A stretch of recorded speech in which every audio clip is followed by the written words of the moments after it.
Duduk kembali, Bapak Ibu yang dikasihi Tuhan. Shalom. Shalomnya agak lemas masih. Shalom.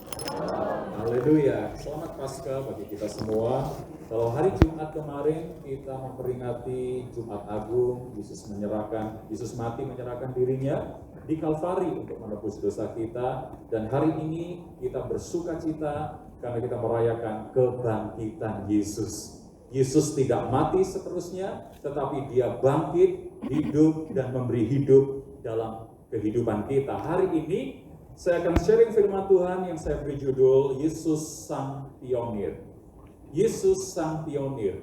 Tentu konteks dari apa yang ingin saya sampaikan ini adalah berkaitan dengan kebangkitan Yesus, bahwa Yesus adalah Sang Pembuka Jalan. Nah, kata pionir itu sendiri di dalam Kamus Besar Bahasa Indonesia dikatakan penganjur, pelopor, perintis jalan, pembuka jalan. Next please.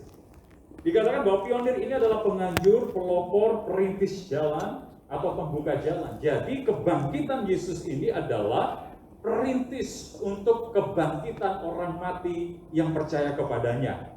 Bahwa kebangkitan Yesus ini adalah pembuka jalan untuk setiap kita nantinya yang tetap tinggal dalam Yesus juga akan dibangkitkan sekalipun nanti kita mengalami kematian secara fisik. Nah, mari kita lihat di dalam 1 Korintus 15, next, ayat 20 sampai 23. Dikatakan begini, 1 Korintus 15 ayat 20 sampai 23. Tetapi yang benar ialah bahwa Kristus telah dibangkitkan dari antara orang mati sebagai yang sulung dari orang-orang yang telah meninggal. Sebab sama seperti maut datang karena satu orang manusia, demikian juga kebangkitan orang mati datang karena satu orang manusia. Next. Karena sama seperti semua orang mati dalam persekutuan dengan Adam, demikian pula semua orang akan dihidupkan kembali dalam persekutuan dengan Kristus. Tetapi tiap-tiap orang menurut urutannya, Kristus sebagai buah sulung, sesudah itu mereka yang menjadi miliknya pada waktu kedatangannya. Dari ayat-ayat yang kita baca ini, mari kita bedah satu persatu. Next, yang pertama bahwa Kristus telah dibangkitkan dari antara orang mati. Dalam pesan Voice of Pentecost tadi, tidak ada sesuatu yang meragukan kita lagi bahwa Yesus benar-benar mati dan bahwa Yesus benar-benar hidup. Ada bukti sejarah yang bisa dipertanggungjawabkan bahwa Yesus betul-betul telah dibangkitkan dari antara orang mati untuk membuktikan bahwa dia Tuhan.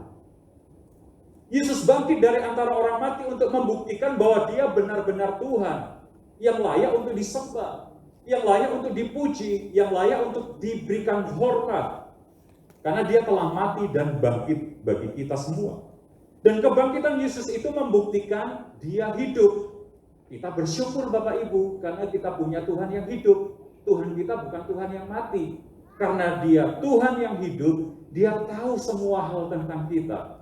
Dia tahu apa yang kita rindukan. Dia tahu apa yang kita butuhkan. Dia tahu pergumulan kita. Dia tahu apa yang kita inginkan. Bahkan sebelum kita mengutarakannya melalui doa sekalipun, Tuhan yang hidup itu memahami sampai kedasaran hati kita. Dan dia menyiapkan yang terbaik di dalam kehidupan kita. Karena dia hidup.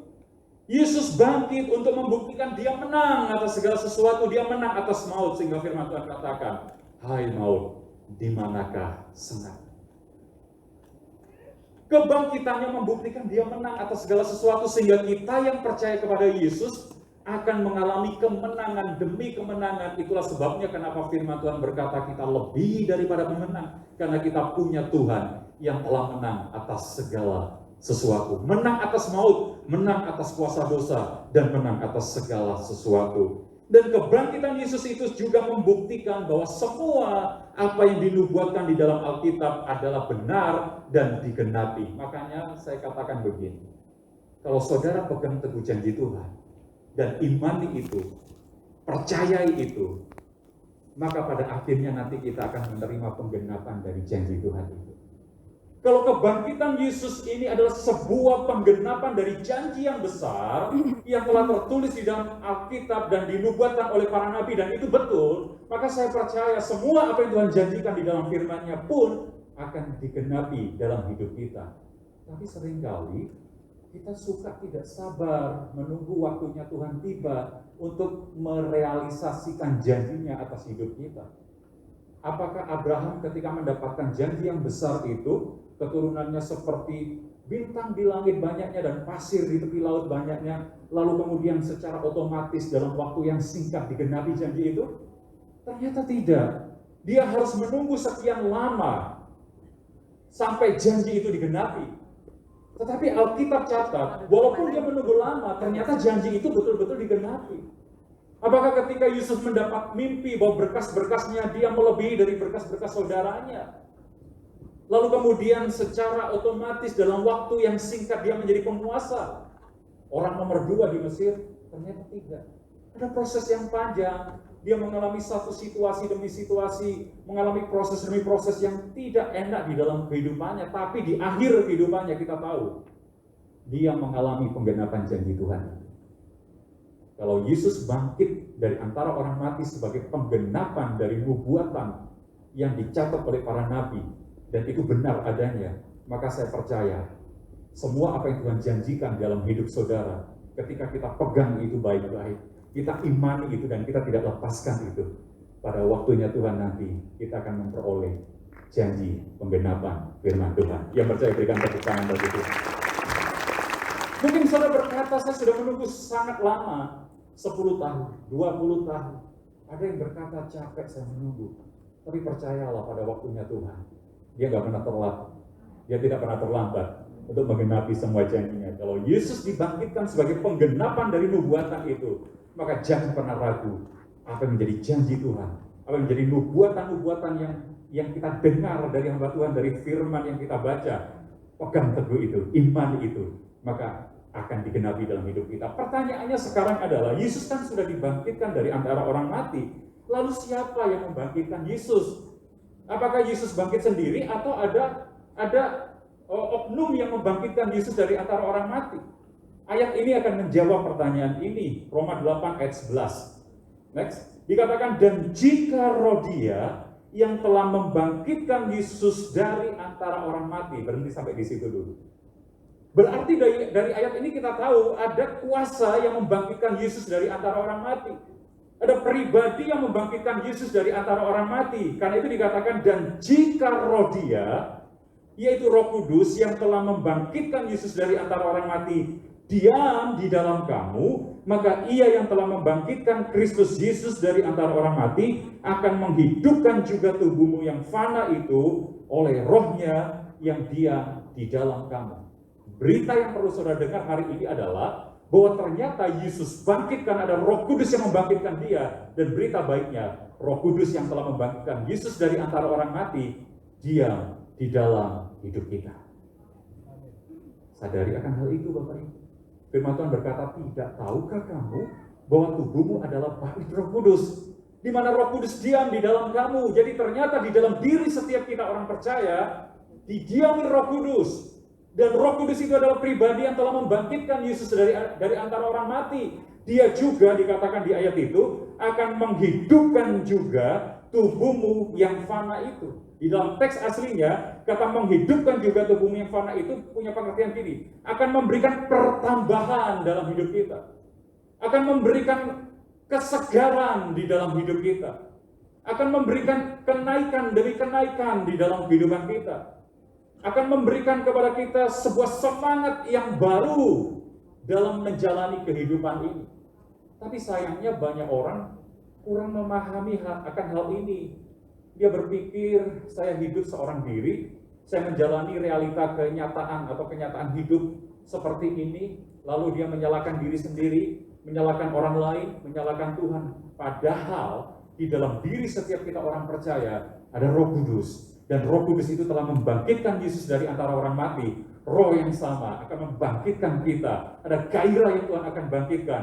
Ada pertumbuhan yang Tuhan akan kerjakan. Ada segala sesuatu, kesegaran yang Roh Kudus akan lakukan di dalam kehidupan kita. Ini sesuatu yang luar biasa. Nah, kita masih di ayat 20, next. Dikatakan Yesus bangkit itu sebagai yang sulung dari orang-orang yang telah meninggal. Jadi kebangkitan Yesus itu disebut yang sulung dari orang-orang yang telah meninggal. Kata yang sulung di sini ini punya pengertian yang utama dalam hal kualitas. Lalu diartikan juga peringkat pertama dari antara orang-orang yang nantinya akan dibangkitkan dari antara orang mati. Lalu membuka jalan bagi orang yang percaya untuk juga mengalami kebangkitan. Makanya tadi saya beri judul firman Tuhan hari ini, Yesus Sang Pionir. Karena dia membuka jalan untuk supaya setiap saudara dan saya yang percaya kepada Yesus akhirnya akan mengalami kebangkitan walaupun tubuh kita secara fisik ini akan meninggal. Waktu Yesus datang pada kali yang kedua nanti, orang-orang yang mati di dalam Tuhan akan terlebih dahulu dibangkitkan, dan lalu mereka yang hidup akan menyambut Tuhan di awan-awan permai, diubahkan dalam tubuh kemuliaan. Ini sesuatu yang luar biasa. Yesus membuka jalan bagi setiap kita yang percaya untuk juga mengalami kebangkitan orang-orang mati. Yang jadi pertanyaan kan sebelumnya, ada 7 peristiwa kebangkitan orang mati yang dicatat di dalam PL dan juga PB, Perjanjian Lama dan juga Perjanjian Baru. Tapi kenapa Yesus dikatakan, atau peristiwa kebangkitan Yesus itu disebut yang sulung? Padahal sebelumnya kan sudah ada peristiwa-peristiwa kebangkitan orang yang mati hidup lagi. Next, contohnya, anak janda di Sarfat mati, didoakan sama Elia, hidup lagi. Lalu kemudian anak perempuan di Sunem meninggal, mengalami kematian. Elisa Nabi Tuhan itu mendoakan, bangkit lagi, hidup lagi. Lalu di dalam Perjanjian Baru, anak janda di Nain sudah digotong menuju ke pemakaman. Yesus tiba, tergerak hatinya oleh belas kasihan, didoakan oleh Yesus, bangkit lagi, hidup lagi. Lalu kemudian Eutikus, seseorang yang menjadi jemaat Tuhan, mendengarkan khotbah Paulus ketika dia ada di tingkat atas samping jendela duduknya supaya kena angin. Paulus khotbahnya lama, dia ngantuk. Makanya ini pelajaran buat saudara. Kalau dengar firman jangan ngantuk. Eutikus duduk di samping jendela, ngantuk, jatuh, meninggal. Lalu Paulus doakan, hidup lagi. Dorcas atau Tabita mati, didoakan Petrus, hidup lagi. Lazarus, kita tahu cerita klasik itu, sudah mati beberapa hari. Yesus cuma panggil Lazarus, bangkit kemari. Dia bangun lagi, bangkit lagi. Sehingga Alkitab catat ada 7 peristiwa kebangkitan dari kematian. Orang-orang yang sudah mati tapi hidup lagi, bangkit lagi. Tapi kenapa di dalam teks ayat 20 tadi dikatakan kebangkitan Yesus itu menjadi yang sulung, yang utama, yang pertama, menjadi pionir. Padahal kan sebelumnya sudah ada 7 peristiwa kebangkitan. Apa bedanya kalau begitu kebangkitan Yesus dengan kebangkitan mereka? Next. Bedanya adalah 7 orang itu bangkit, mati dan bangkit, tapi mereka mati lagi.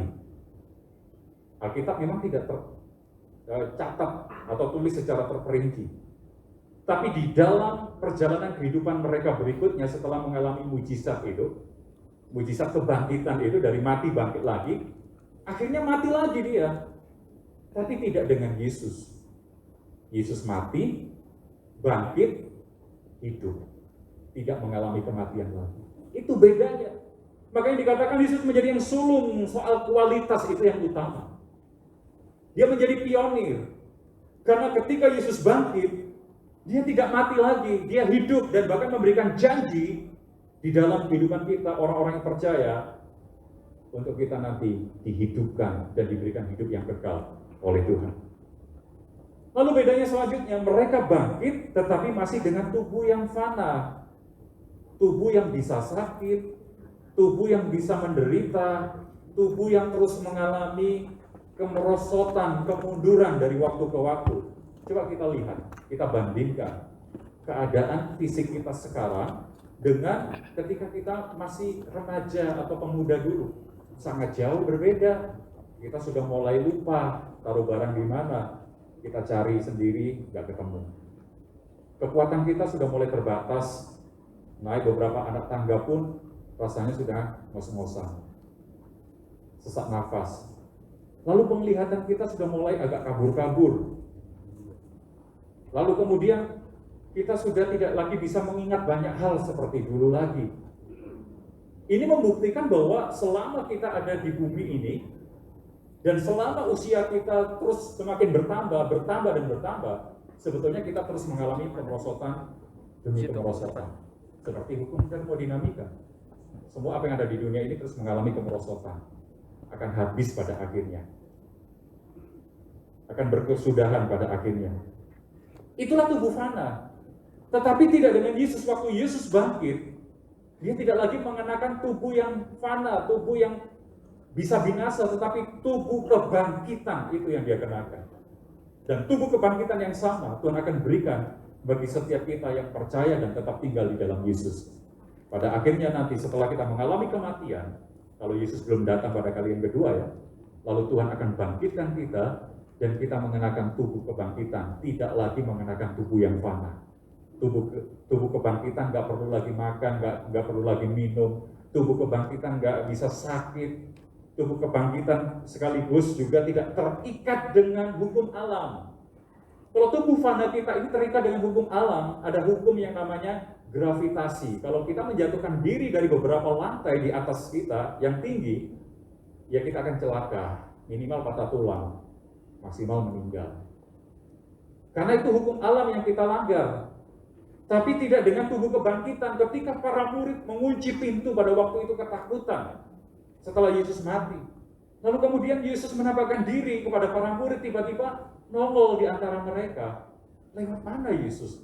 Semua pintu tertutup, terkunci dengan rapat. Tiba-tiba Yesus sudah ada di tengah-tengah mereka.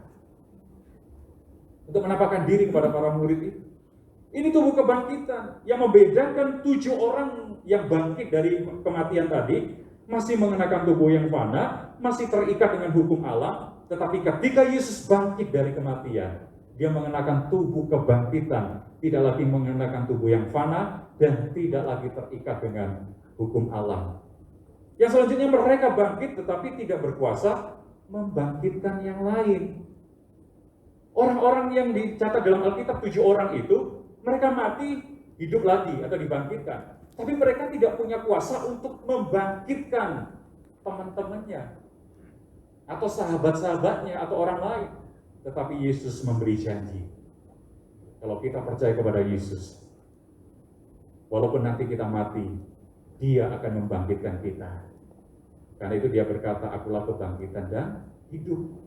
Barang siapa percaya kepadaku, ia akan hidup walaupun ia sudah mati.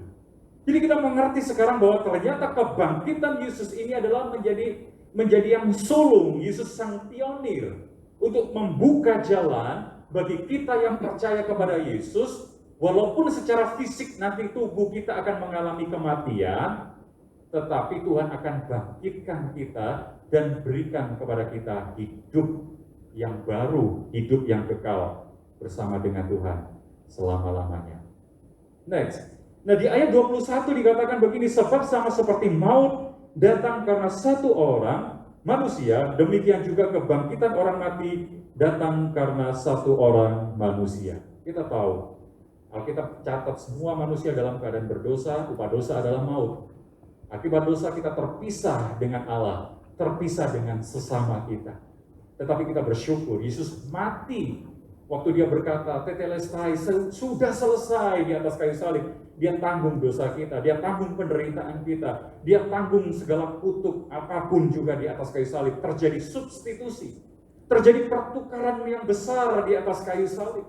Kita yang seharusnya dihukum, tetapi Dia yang rela menggantikan kita. Kita yang seharusnya terkutuk, Dia rela terkutuk bagi setiap kita. Karena Alkitab berkata, terkutuklah orang yang tergantung di atas kayu salib. Dia rela menjadi terkutuk supaya setiap kita yang percaya kepada Yesus tidak lagi hidup di bawah kutuk dosa itu. Dan kita bersyukur, bukan hanya Dia mati, tapi nggak bangkit. Tapi pada hari ketiga hari ini kita rayakan kebangkitan Yesus. Karena dosa manusia pertama, seluruh manusia dalam keadaan berdosa. Tapi karena pengorbanan Yesus dan kehidupan Yesus, kita mendapatkan pengharapan di dalam Tuhan. Karena itu saya katakan begini, ada 4P dampak dari kebangkitan Yesus. P yang pertama adalah adanya pembebasan. Ada pembebasan yang Tuhan berikan dalam kehidupan kita ketika Dia mati dan hidup. Dan P yang kedua adalah tersedia pengampunan buat setiap kita. Apapun dosa yang kita lakukan, Alkitab katakan Ia adalah Allah yang setia, yang akan mengampuni segala dosa dan pelanggaran kita kalau kita akui dosa di hadapan Tuhan. Dan P yang ketiga ada pemulihan. Hubungan kita dipulihkan dengan Allah. Hubungan kita dengan sesama dipulihkan. P yang keempat ada pengharapan akan hari esok. Masa depan kita ada di tangan Tuhan. Amin. Kita nggak sendiri. Jangan takut melewati musim-musim kehidupan yang tidak pasti. Karena Tuhan pegang hari esok kita. Ada pengharapan di dalam Yesus Kristus. Next, di ayat 22 dikatakan gini. Semua orang akan dihidupkan kembali dalam persekutuan dengan Kristus. Inilah kuncinya, syaratnya untuk kita mengalami kebangkitan setelah kematian. Maka kita harus percaya kepada Yesus dan tetap tinggal di dalam persekutuan dengan Yesus. Artinya gini, apapun yang terjadi, jangan pernah lepaskan iman percaya saudara. Jangan pernah jual iman kita, sekali Yesus tetap Yesus. Karena Dia memberi janji dalam Yohanes pasal yang ke-11 ayat 25. Dia sendiri berkata, jawab Yesus, akulah kebangkitan dan hidup, barang siapa percaya kepadaku, ia akan hidup walaupun ia sudah mati. Ayat ini seringkali saya kutip kalau saya melayani ibadah penghiburan. Saya selalu katakan kepada keluarga duka bahwa kematian itu sesuatu yang pasti, yang tidak bisa dihindari. Cepat atau lambat, kita yang masih hidup, termasuk saya, pada akhirnya akan mengalami kematian. Hanya soal waktu saja. Kalau tempatnya sudah siap, kita akan pergi juga. Walaupun kita masih muda, kita belum sukses, kita rajin olahraga. Kalau waktunya Tuhan tiba, Tuhan akan panggil kita. Siap gak siap, ya Tuhan akan panggil kita. Karena itu jangan takut dengan kematian, karena itu adalah bagian dari siklus kehidupan. Kalau kita pernah dilahirkan, pada akhirnya kita akan berkesudahan dalam menjalani kehidupan yang fana ini melalui berpisahnya roh dengan raga kita. Itu peristiwa kematian. Kapan itu terjadi? Misteri ilahi, kita nggak tahu kan. Hanya Tuhan yang menentukannya. Tetapi Alkitab berkata, ketika kita mati secara fisik, tubuh jasmani kita mengalami kematian. Ternyata waktu kita percaya kepada Yesus dikatakan apa? Akulah kebangkitan dan hidup, barang siapa percaya kepadaku, kata Yesus, ia akan hidup walaupun ia sudah mati. Berarti kematian bagi orang percaya adalah pembuka jalan untuk kita mengalami kehidupan yang baru bersama dengan Tuhan. Kehidupan yang kita jalani sekarang ini adalah kehidupan bios, yang terbatas dengan dunia materi, yang terbatas dengan segala sesuatu. Dulu kita belajar waktu SMP ada biologi, bios dan logos. Ilmu yang mempelajari tentang kehidupan. Kehidupan bios ini akan terus mengalami penurunan dan kemunduran. Sampai pada akhirnya satu titik selesai hidup kita di dunia. Habis. Dalam perjalanan kehidupan bios ini, kita akan meninggal. Dan waktu kita meninggal, Dia akan bangkitkan kita. Syaratnya adalah tetap percaya kepada Yesus dan tetap bersekutu dengan Dia apapun yang terjadi. Jangan pernah lepaskan iman percaya kita, karena ada janji yang Tuhan beri bagi setiap kita yang percaya kepadanya. Bahwa ketika kehidupan bios ini berakhir, Tuhan akan bangkitkan kita dan Tuhan akan memberikan kita kehidupan yang baru, bukan lagi bios tapi zoa. Kehidupan yang sejati, kehidupan yang sesungguhnya, kehidupan yang kekal, kehidupan tanpa batas, kehidupan tanpa masalah. Seringkali kan kita mengidam-idamkan, menginginkan kehidupan tanpa masalah. Bahkan ada satu institusi yang punya moto mengatasi masalah tanpa masalah. Tapi waktu sudah datang ke sana, tambah masalah. Tapi waktu kita datang kepada Yesus, percaya kepada Dia, waktu kita mengalami kematian, Dia akan bangkitkan kita dan memberikan kehidupan zoa, kehidupan yang baru. Itulah kehidupan yang sesungguhnya. Gak ada masalah lagi, gak ada air mata. Tuhan hapus air mata kita. Semua orang akan dihidupkan kembali dalam persekutuan dengan Kristus. Kuncinya adalah kalau kita mau mengalami kebangkitan di dalam Yesus, dan kita akan diberikan kehidupan yang baru tadi, tetap percaya, tetap bersekutu dengan Yesus. Apapun yang terjadi, jangan lepaskan percaya kita. Next, yang selanjutnya di ayat 23. Kebangkitan Yesus ini sebagai buah sulung, sesudah itu mereka yang menjadi miliknya pada waktu kedatangannya, yaitu 23 tadi.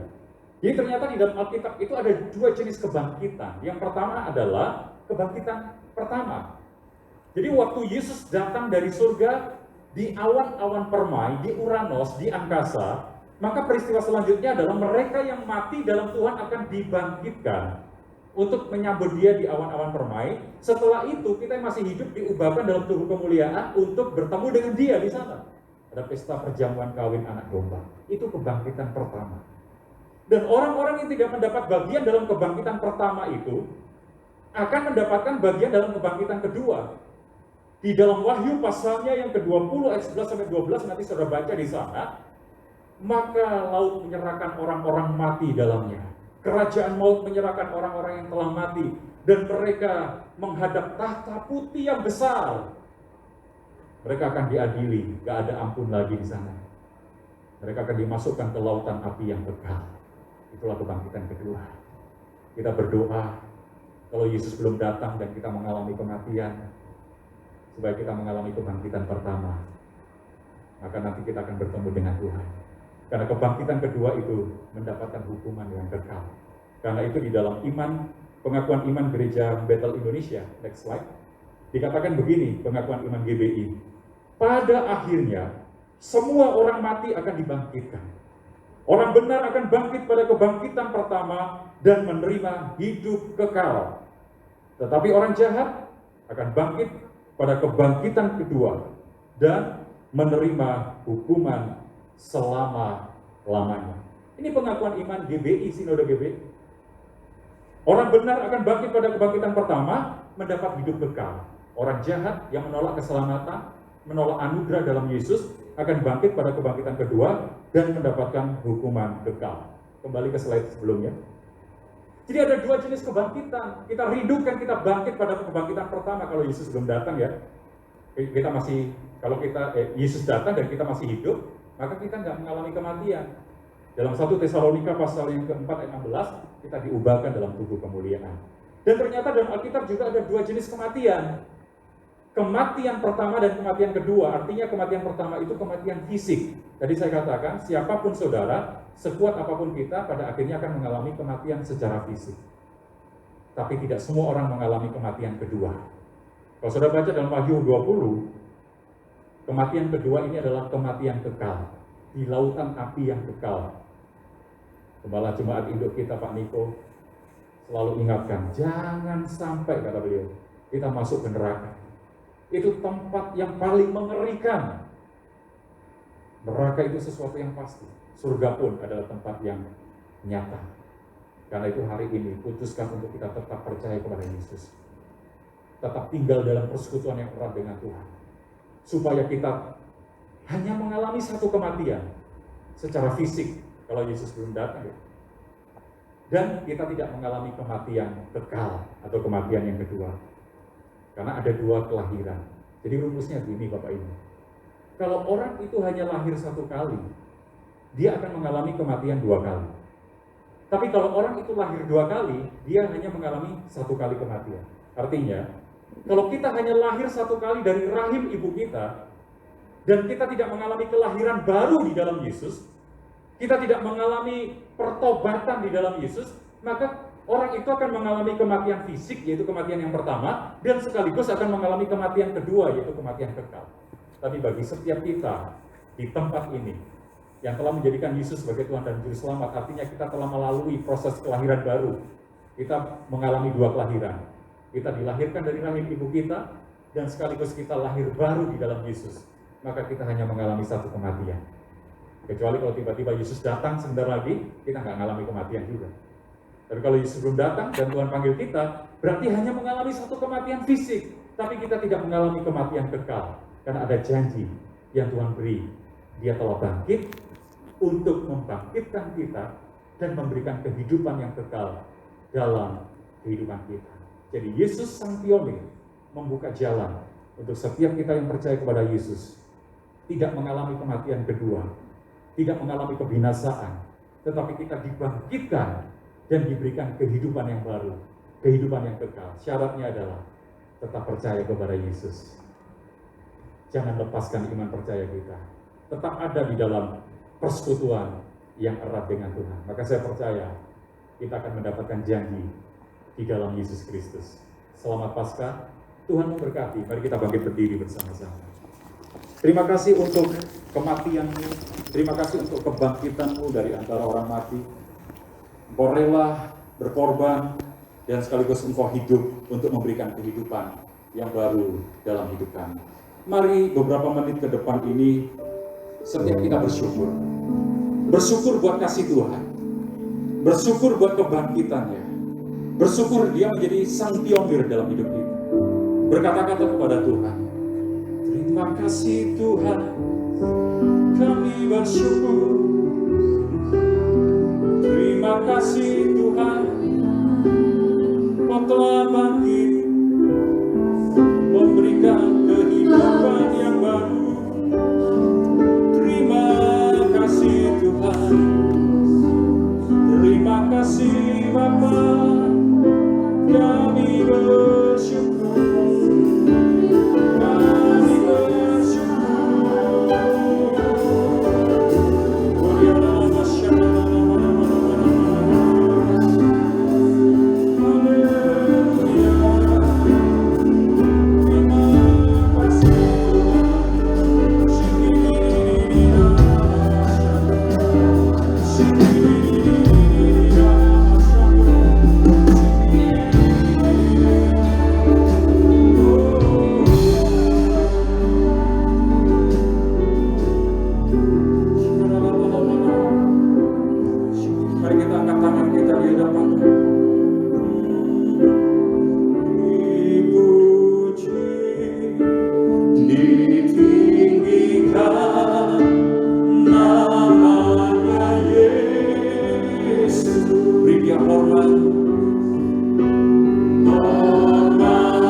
Tidak akan mengalami kematian